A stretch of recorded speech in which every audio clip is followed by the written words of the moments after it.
بسم الله الرحمن الرحيم. اللهم صل وسلم وبارك على سيدنا محمد وعلى اله وصحبه اجمعين. ازيكم يا حبايبي، عاملين ايه؟ يا رب فيديوهاتنا تكون حلوه وبسيطه. حطوا لايك للفيديو وكومنتاتكم الحلوه الجميله، وتعالوا بقى ايه نعمل كده غدا للعمال، وبعد كده نكمل نشوف يومنا هيبقى ماشي ازاي. بس حطوا لايك للفيديو والكومنتات بتاعتكم. العسل بتاع المتابعين زوزو، العسل الناس اللي زي الفل، بحبكم في الله وما تحرمش منكم ابدا ابدا ابدا. يا ريت بقى اللي يشوف القناه يا جماعه لاول مره كنت رايحه اقول لكم يتصل بالقناه، لا حطوا اشتراك للقناه وفعلوا الجرس على الكل عشان يوصل لكم كل جديد. انا مش عارفه، انا مش مركزه قوي اليومين دول ليه. طبعا الغدا النهارده زي ما انتم شايفين غدا فلاحي كده سهل وبسيط وسريع وظريف ولطيف وحلو كده وحاجه حرشه وبتفتح النفس. وقلنا بقى كل مره فراخ سمك لحمه كده، لا قلنا نغير لهم النهارده. هنعمل ايه بقى يا بنتي يا زوزو؟ معانا كده شويه بطاطس اهوت يا جدعان، هنمسكهم كده نقطعهم اهو. يبقى يعني زي ما انتم شايفين كده هنعمل ايه؟ مش هقطع صوابعي، هقطع البطاطس بس. هنعمل كده نقطع بس البطاطس كده ونعملهم النهارده كده اكل كده يفتح النفس والله، من غير لحمه. الموجود في البيت طبعا. البطاطس غاليه بس بحمد ربنا وبشكر فضله ان انا كان عندي البطاطس ديت حطها في الثلاجه، زي ما كان قلبي حاسس ان احنا هنشتغل ولا ما اناش عارفه والله. فعندنا كده بطاطس اهوت هقطعها نحطها تتسلق، وعندنا كده شويه باذنجان برده اهو. نعمل الاكل زي ما قلت لكم حرش كده فلاحي يفتح النفس، وهتلاقوا الصينيه كده تشرف والله. زي ما قلت لكم الموجود من البيت مشي نفسي اهو. الست الجدعه والشاطره والله اللي تدبر الدنيا وتمشي الامور من اللي موجود في البيت، تمام. ولو ما فيش حاجه موجوده في البيت ربكم المستعان والله، وربنا بيفرجها وربنا بيسرها بجد والله. فتعالوا بقى قطعت البطاطس اهوت هنحطها على النار ونكمل بقى يا حبايب قلب بقيه الغدا، عشان عندنا روتين تاني برده. قلت ابدا لكم النهارده الفيديو بالغدا الاول علشان ما اتاخرش، لان انا بادئه الغدا الساعه 1 الظهر. فلو بدات الروتين قبل الغدا هتاخر على اكل العمال. فقلت اضرب عصفورين بحجر واحد. احط الاكل على النار يستوى، على ما الاكل يستوى اكون انا عملت بقيه شغل البيت بتاعي. هنا يا حبايب قلبي حطيت البطاطس اهيت وحطيت لها ملح ونسيبها بقى تستوي. تعالوا بقى هنعمل معانا كشري عدس كده يا ولاد، حاجه كده فل. طبعا الكشري العدس اولا ما بيتنقعش، يعني انا هغسله دلوقتي وهحطه على النار على طول يستوى، لان ما بيتنقعش. عشان لو الكشري العدس يتنقع مع الرز العدسيه بتفشر كده وما بتبقاش حلوه خالص. يعني قلت هبدا الغدا الساعه 1 الظهر ليه يرضى على ما يخلص اطلع الاكل على طول يكون سخن وحلو اهو، لان الكشري ده بقى بتحب يتاكل سخن اهو. وبحب بقى العدس يبقى اكتر من الرز، شايفين؟ بحب العدس يبقى اكتر من الرز ازاي اهو.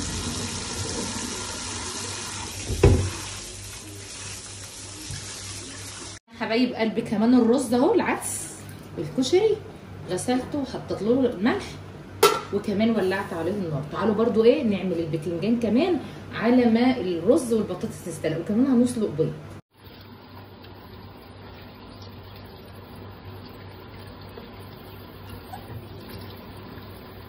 بمسك البتنجان طبعا مش بفتحه للاخر يا حبايبي، يرضك بس كده اهو. طبعا انا معايا البتنجان ده هخلله، وكمان معايا البتنجان اللي هو العادي هنقليه برضو يبقى طبق كده جنب جنب الرز. اللي عاوز ياكل من ده ياكل، واللي عاوز ياكل من ده ياكل اهو. فاتحه بس كده اهو اهو. جايب التصوير حلو يا يوسف؟ لا حول ولا قوه الا بالله العلي العظيم اهو.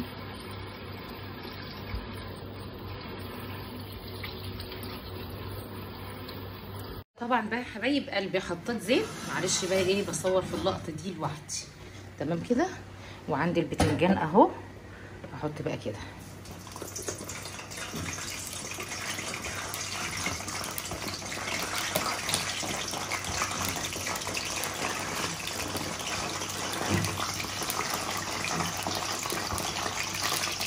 تمام اهو. كمان معانا البطاطس اهي لسه، وكمان حطيت بيض يتسلق تمام كده. كمان الرز بتاعنا اهو. هنا بقى البتنجان، شايفين بقى حبايب قلبي انا النهارده عملته كده بزيت.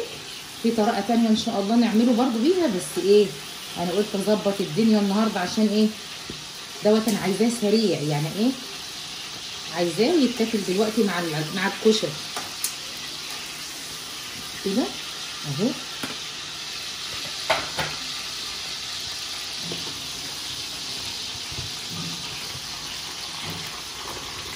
طبعا انا بقى ايه، عندي جدار واقي، هو راح فين يا يوسف؟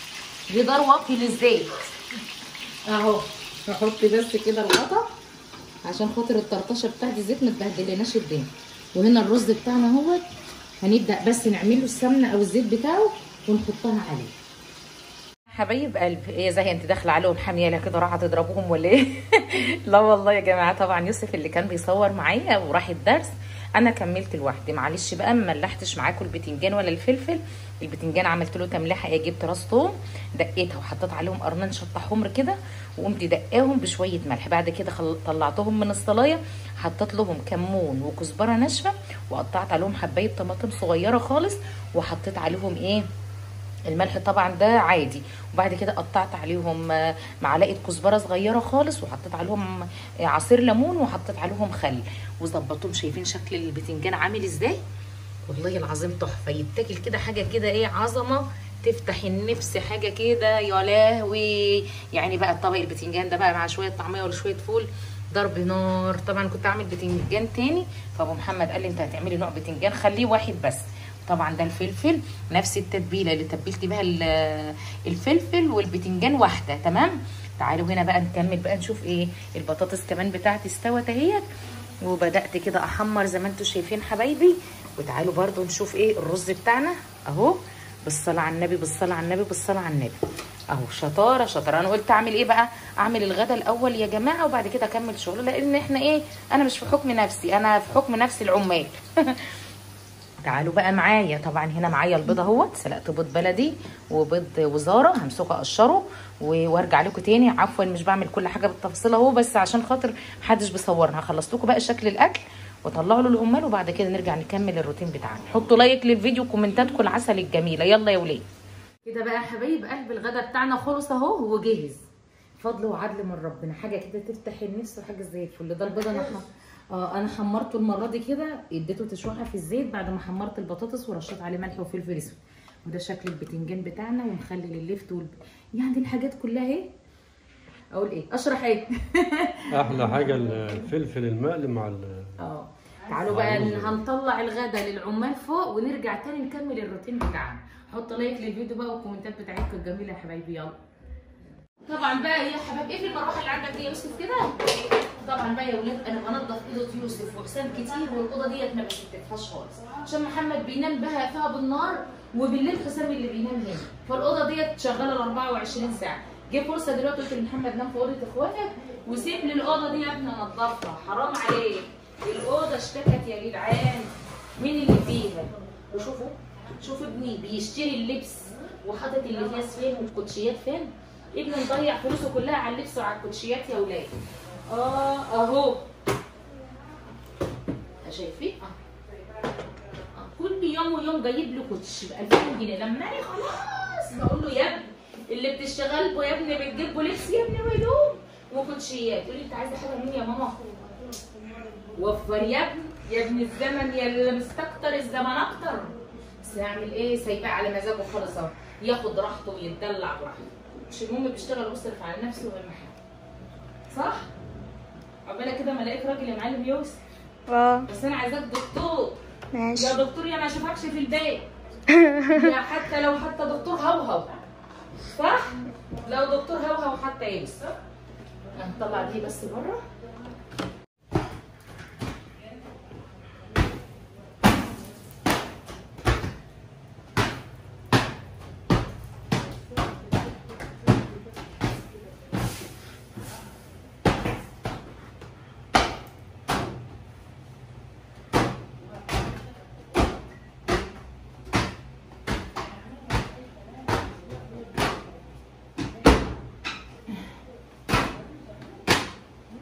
الدنيا كلها والله رمل يا ولاد واسنان تقع.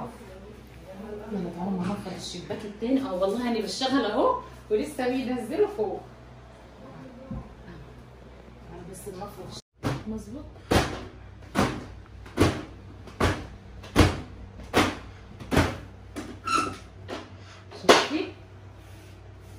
يا يوسف اهو.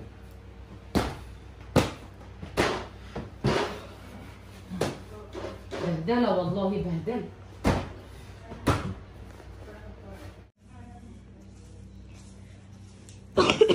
تراب اصفر. لا مش اصفر، رمل واسمنت. شايفين بقى؟ انا بصراحه الاوضه ديت الواحد يعني ايه مش مهتم بها قوي زي الاوضه التانيه، غصب عني. رد الباب ده يا يوسف كده، غصب عني. ليه بقى؟ علشان خاطر زي ما قلت لكم ابني بيبقى نايم فيها بالنهار وحسام بيبقى نايم فيها بالليل. غيروا عنبر السراير يا جماعه. لا لا لا. فيلا الله المستعان، ربنا يبارك فيهم يا رب وفي عمرهم وما تحرمش منهم ابدا، ويوسخوا وانا انضف. طول ما انا فيا صح انضف. صح يا يوسف؟ وانت تقوم جاي تقعد تحضر وتبوس بس يا يوسف. يوسف ابني بيعترض على ما اجي اقول له كده، يقول لي وانا ما بعملش. لا والله ما انت بتصور معايا اهو بتعمل يا وليون. يعني ما انا يعني ما نحش فيك يا يوسف. يعني انت تنحي فيا بس انا ما نحش فيك. انا نحتك؟ انا عارفه برضه انت كل حاجه ما بتعملهاش انا اللي بعمل. يعني يا قلبت الخير. يا لهوي. يا رب. الله. حاسبي ايه اللي وقع؟ النضاره بالحاجه كانت هتقع يوم. مش مشكله ماما، ما فيش حاجه تتكسر. حلو كده؟ حلو كده. دي عايزه تدرسي. يلا.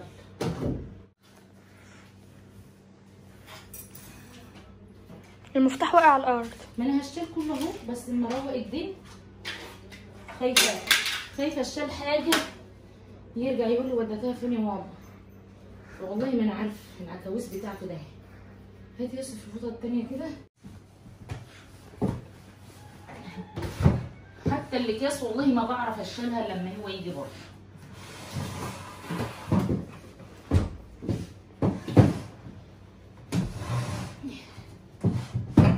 بقى حان الوقت فرش الملايه. يا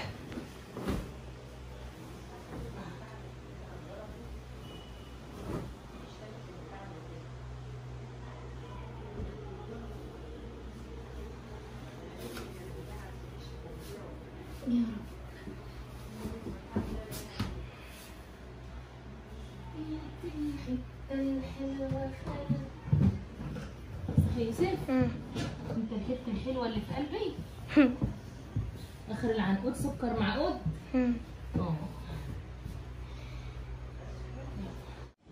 كده حبايب قلبي خلصت البوضه وفرشت الملايه والرش المعطر اهو والاوضه بقت زي الفل. لا ينور يوم.